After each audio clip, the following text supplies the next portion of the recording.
Welcome back. We have some good news for anyone taking Highway 11 across the north, as a new truck stop is being planned near Geraldton.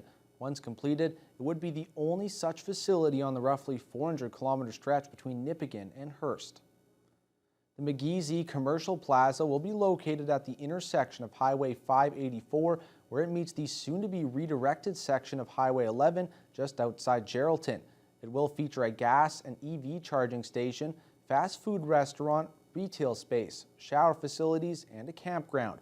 First Nations owned Minotamin Development LP is behind the project. Indigenous Workforce Development Manager James Nord says the plaza will reflect Indigenous culture.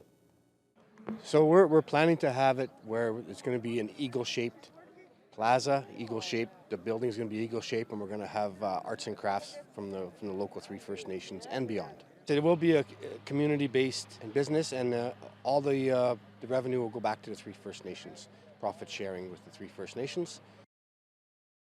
Minotamin Development is fully owned by the communities of AZA, Arrowland First Nation, and Ganoogaming First Nation. In addition to serving the region and creating economic opportunity, they also hope the truck stop will help improve highway safety in the area. If all goes to plan, they could begin construction this year and complete the work by the end of 2024. MPP Saul Mamakwa is calling on the Ford government to improve gravel runways at remote airports in the north.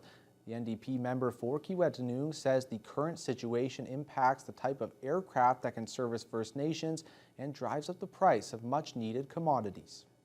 It's not an understatement to say that our community members' lives depend on reliability and timely air service and access to goods. Example, if you go from Casablanca Lake to Winnipeg return, you know how much it is? It's $3,200 return. And in Webquay last week, someone contacted me about the cost of gas. Speaker, a liter of gas in Webquay is $4.59. The high price of gas is related to the type of planes that can deliver gas. We need better runways to improve delivery of goods. We are there with investments to ensure that those runways, I've landed on every single one of them, are safe, Mr. Speaker, for cargo and for people. But I might say to the member opposite a couple of important points. It was his party that decided to support a carbon tax, Mr. Speaker, and fuel surcharges that are driving up those costs.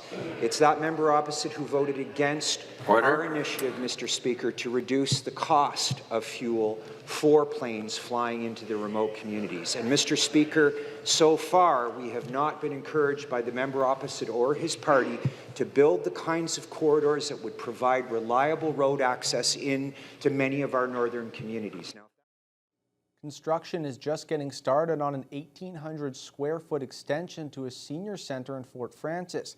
The Sister Kennedy Centre received funding from the town and province last year to complete the nearly $500,000 project. Well, we're adding on so that the card players will have their own room, and the pool players will be moving out in the new part, and we're going to have a separate area for the exercise people. The Sister Kennedy Centre is important to combating loneliness among seniors in Fort Frances and the surrounding area. According to Board Chair Debbie McTaggart, she says seniors come in from all around for a variety of activities. The new space will allow them to add even more activities to the roster. MPP Greg Rickford stopped by the centre recently to check out the work site and enjoy an egg salad sandwich. Seniors who built our communities are going to have a lively, vibrant, dynamic space to gather. With the expansion, it is exciting for everybody, for the seniors, because now they have more room to move, more areas. There'll be different activities coming in. Like just listening from everybody or hearing them talk, they are excited. Construction of the new extension is expected to be complete this fall. The town of Fort Frances is holding on to its beloved Sunny Cove camp despite the costs, which are unknown but sure to be high. The town-owned camp just off Highway 11 has been closed since 2019 and sustained some damage during last year's flooding.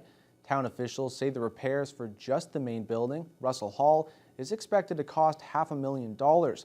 Although the total price tag to rehabilitate all Sunny Cove is still unknown, Council voted recently against selling the property. Instead, they have to approve 16 hours a week of maintenance work and an instructed administration to get started on planning and seeking funding for the project.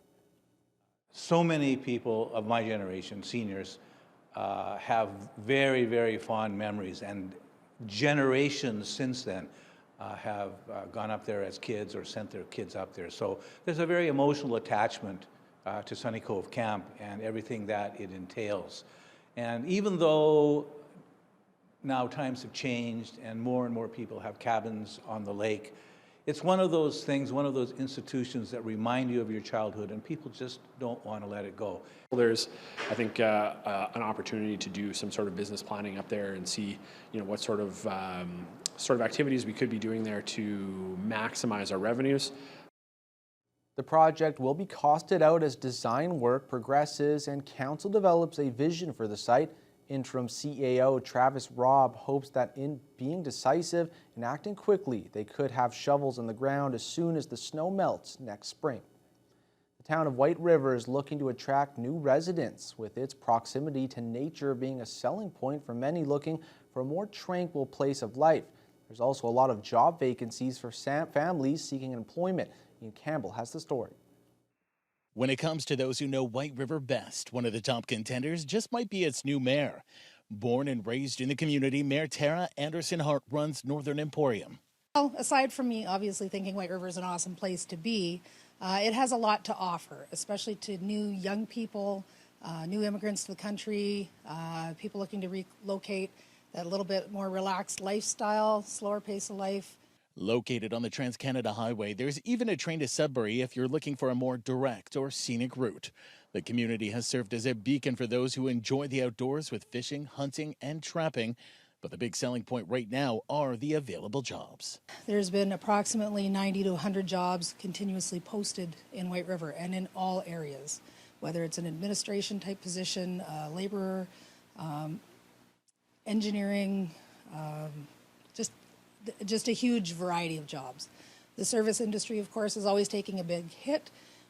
So there's a lot of jobs available for teenagers. So if you're coming and you're bringing your family, your spouse and yourself are very likely to get really good jobs, and your kids are also likely to get decent summer jobs. So we are the biggest employer here in White River, and we're currently producing 110 million board feet. And we have plans to move that and increase that to 140 million a year. And for those hoping to fish, the community has you covered with a stay at Hammer Lake. Growing the business has been getting better. We do have a lot of repeat customers that will come 3-4 times a year.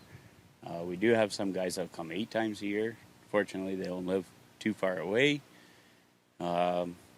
We always hear good feedback. Then there's a love of Winnie the Pooh. Well, it may not be necessary, it's encouraged. And it's the community's claim to fame as the home of the real-life Winnie. So I think there's kind of something for everybody. It depends what your goals are. Very goal-oriented on whether or not you come to a small town like White River. Whether it's to live, work, or play, it's never looked so sweet in White River. Ian Campbell, CTV News. And the NHL's first Inuk player was in Thunder Bay this week. We'll have that story after the break.